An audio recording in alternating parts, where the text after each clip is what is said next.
लकल हम्दु या अल्लाह, अस्सलातु वस्सलामु अलैका या रसूल अल्लाह, अस्सलातु वस्सलामु अलैका या नबी अल्लाह।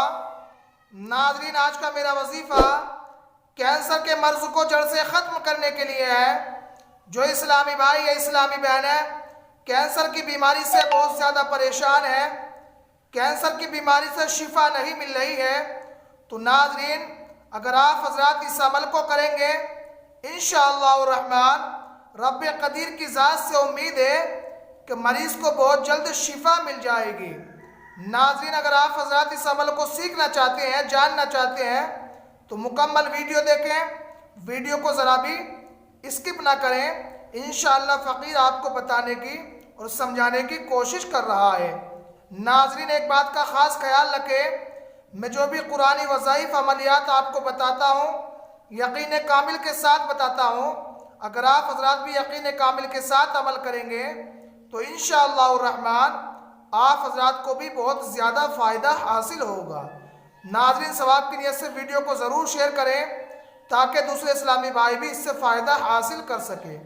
चलिए नाज़रीन, मैं आपको वजीफ़े की तरफ लेकर चलता हूँ। अस्सलाम वालेकुम नाज़रीन, मैं हूँ आपका दोस्त मोहम्मद आरिफ। आप देख रहे हैं हमारा चैनल अपना नईमी नेटवर्क। अगर आप हज़रात ने अभी तक चैनल को सब्सक्राइब नहीं किया है तो ज़रूर सब्सक्राइब कर लें ताकि आने वाली वीडियो का नोटिफिकेशन आप तक बआसानी पहुँच जाए।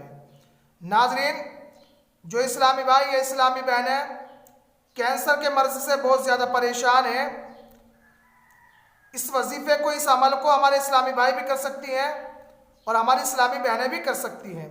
बहुत ही आसान वजीफ़ा है नाज़रीन। आप हज़रात अगर इस अमल को करेंगे तो इंशाअल्लाह रहमान फ़कीर को आप हज़रात दुआओं से नवाजेंगे। नाज़रीन, सबसे पहले आपको गुस्ल कर लेना है, पाक व शफ़ाफ़ होना आपका बहुत ज़रूरी है।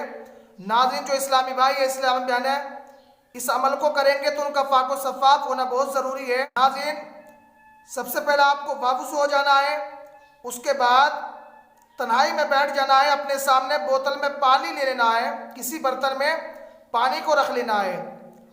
नाज़रीन, उसके बाद 11 मरतबा आपको दरूद इब्राहीम पढ़ना है, जो नमाज में पढ़ते हैं दरूद इब्राहीम 11 मरतबा पढ़ना है। उसके बाद सूरे मरियम को पढ़ना है, 1 मरतबा सूरे मरियम को पढ़ना है। आखिर में फिर आपको 11 मरतबा दरूद इब्राहीम को पढ़ना है। उसके बाद हमने जो अपने सामने पानी लिया था उस पर दम कर लेना है। अब मरीज़ को पिलाना है, पूरा दिन पिलाना है। इसी तरह थोड़ा थोड़ा पानी करके पूरा दिन इस पानी को पिलाना है। अगले दिन फिर उसी वक्त आपको इस अमल को करना है। नाज़रीन, 41 दिन का अमल है, इंशाअल्लाह रहमान मरीज़ को शिफा मिल जाएगी। नाज़रीन, अगर अल्लाह रब्बुल इज़्ज़त ने मरीज़ की ज़िंदगी को बाकी रखा है तो इस अमल से ज़रूर शिफा मिल जाएगी। नाज़रीन, 41 रोज़ तक कंटिन्यू इस अमल को जारी रखना है, नागा नहीं करना। अगर आप हज़रात कंटिन्यू इस अमल को करेंगे तो इंशाअल्लाह रहमान बहुत जल्द मरीज़ तंदुरुस्त हो जाएगा और इस बीमारी से छुटकारा मिल जाएगा। नाज़रीन, आज का मेरा अमल, आज का मेरा वजीफ़ा यही था। अगर वीडियो अच्छी लगी हो तो दिल से लाइक करें, सवाब की नियत से दोस्तों को शेयर करें, चैनल को ज़रूर सब्सक्राइब कर लें ताकि आने वाले वीडियो का नोटिफिकेशन आप तक बआसानी पहुँच जाए। अब आप हज़रात मुझे इजाज़त दें, इंशाअल्लाह फिर मिलते हैं किसी नए टॉपिक के साथ। तब तक के लिए अल्लाह हाफिज़, अस्सलाम वालेकुम।